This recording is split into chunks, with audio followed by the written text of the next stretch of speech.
It's my feel-good breakfast show. Now, in 1995, we saw a smiling Ntate Nelson Mandela watch as the Springboks won the Rugby World Cup for the very first time, building on his dream of a rainbow nation. In 2007, the Springboks won the cup for the second time. And just last year, we saw Siya Kolisi lift the Webb Ellis Cup for the third time, uniting our nation once again. Now, loose head prop Stephen Kitshoff was a key member of the Springbok squad that won this World Cup. And of course, we couldn't wait to share this moment with him, and he couldn't wait to share it with the entire country, and of course with his wife as well. They're both on the line right now to reflect on what this win meant for the country, especially as we look at Africa Month, and we find out also how they've been keeping up with this lockdown that we've all been going through. Stephen, Aimee, thank you very much for joining us. It's great to be here. So firstly, talk to me about how you guys have been surviving this lockdown thus far. Yeah, it's been long, but we make sure we do something productive every day. If it's training or making a meal or just keeping ourselves busy just to get through the day. Yeah, I've been trying to get this one to turn into a handyman and making keep busy around the apartment and stuff. And wait, how successful has he been at being a handyman? I think I've been doing a pretty great job, but Aimee disagrees with me. We're still working on the skills. Oh man! And Stephen, speaking of skills, how much are you missing being out there on the rugby field, working on your skills, working out, and just being in that environment of camaraderie between you and other players?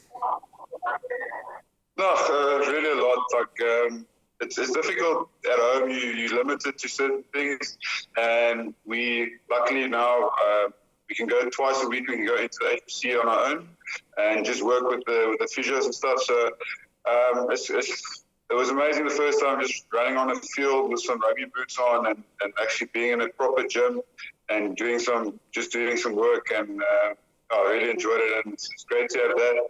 And hopefully sooner than later we can just get back together as a team and start training towards playing our first game again. Very true. I think we all are looking forward to that day when we can just let those lungs breathe in the fresh air, while we run outside or do whatever form of exercise. But the two of you train together, right? So tell me about how you guys have been keeping fit at home. So I need to do a lot of rehab with my shoulder injury and a lot of cardio to stay in shape. But we worked out a pretty good training regimen where we actually go into the public garage late at night so we can train when no one is there. So we do our sprints in our shuttles there. And running up and down our apartment block's stairs quite a few times. Just making a plan. Now, Stephen, I mean, man, when we all think about it, the Springboks were absolutely incredible at the 2019 Rugby World Cup in Japan, winning, of course, that Webb Ellis Cup for the third time. Reflecting on this win, and since it is, of course, Africa Month, why do you think that this win was so important, not just for the country, but for the African continent as a whole?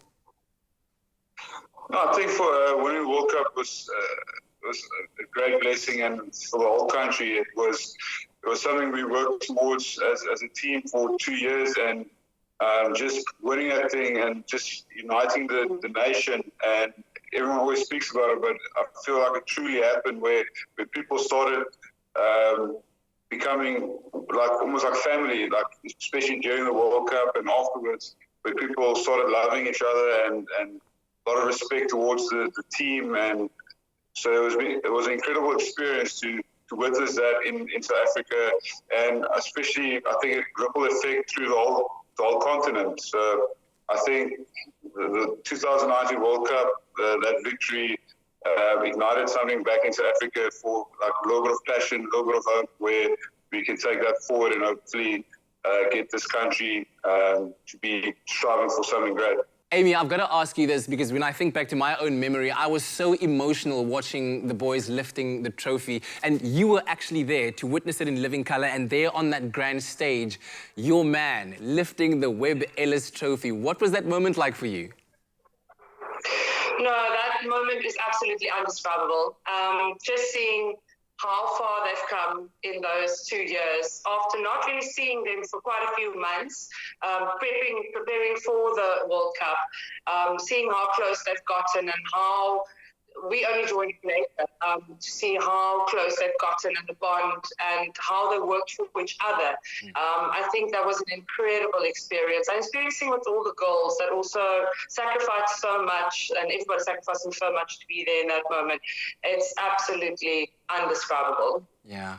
And now, Stephen, another amazing thing is that we know that SA Rugby has kicked off their CSI initiative to raise funds which will go towards assisting Food Forward South Africa and Gift of the Givers. Now, what special position have you chosen to donate to this cause, and why? So I donated my tracksuit, my green tracksuit top for the special fund, and I think it's an unbelievable initiative from Rusty and the guys. To feed hungry people in South Africa and Gifts of the Givers. And so I think, yeah, every little raffle that's been bought goes to something incredible. And it's an amazing initiative. And yeah, I'm very happy to support and to do my utmost to get something, to see something great from that. That's absolutely wonderful, man, and thank you very much for continuing to shine the light of hope. And a big thank you to you, Stephen and Aimee Kitshoff, for taking the time to chat to us this morning. Really appreciate it. Thank you, guys. Thank you. I think we all are certainly looking forward to seeing the big man back on the rugby field for the Stormers and the Springboks in times to come. But for now, we wish him all of the best along here with his family.